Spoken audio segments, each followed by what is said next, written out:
Alors, une petite révision sur nos doigts. On révise 2 secondes la main droite. Vous allez me dire, je m'en souviens. C'est pas grave. On va aller répéter les doigts. Vous vous rappelez, donc le gros doigt là, le pouce. Quand on l'écrit sur la partition, on met un P.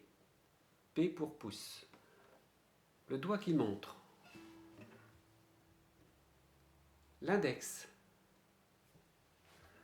L'index, quand on veut l'écrire sur une partition, on met un I. Un I. L'index, ça s'écrit IN. Donc la première lettre, c'est le I. Pour ce doigt-là, c'est donc le majeur, le plus long. Donc pour l'écrire, on mettra un petit M, un M.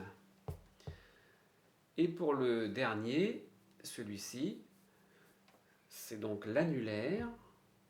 Et pour écrire sur les partitions l'annulaire, on met un petit A. Alors, les 4 lettres importantes pour la main droite, j'insiste bien pour la main droite, pouce, index, majeur, annulaire. P-I-M-A. P-I-M-A. Pima. C'est facile à se rappeler ça. Pima. P-I-M-A. Ça, c'est pour votre main droite. La main droite, c'est celle qui joue les cordes. La main gauche, qu'on n'a pas encore utilisée, c'est la main qui va changer les notes sur le manche. Vous voyez, quand je me déplace, ça change le son des notes.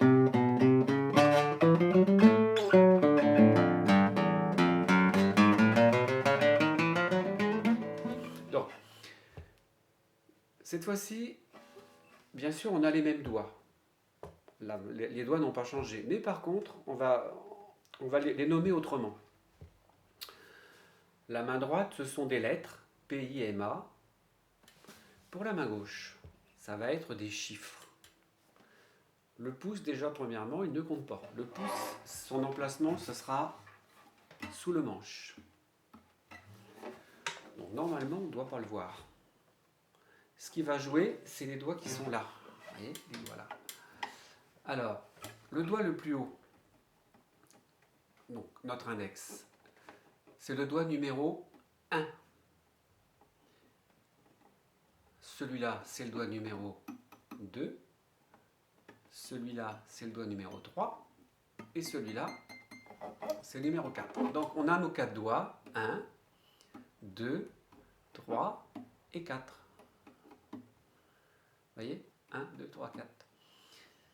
Alors, au début, dans nos morceaux, on va dire quelque chose, une petite règle très simple. Le doigt numéro 1 va jouer en première case. La première case, donc, c'est la partie ici qui est donc entre le haut du manche et la première barrette. Vous voyez, entre des barrettes, on a ce qu'on appelle des cases. Donc là, celle qui est la plus haute, c'est la première case. Donc le doigt 1 va jouer en première case. Le doigt 2 va jouer en deuxième case. Le doigt 3, il jouera en troisième case. Le doigt 4, je vous rassure, on ne l'utilise pas beaucoup pour l'instant. C'est la quatrième case.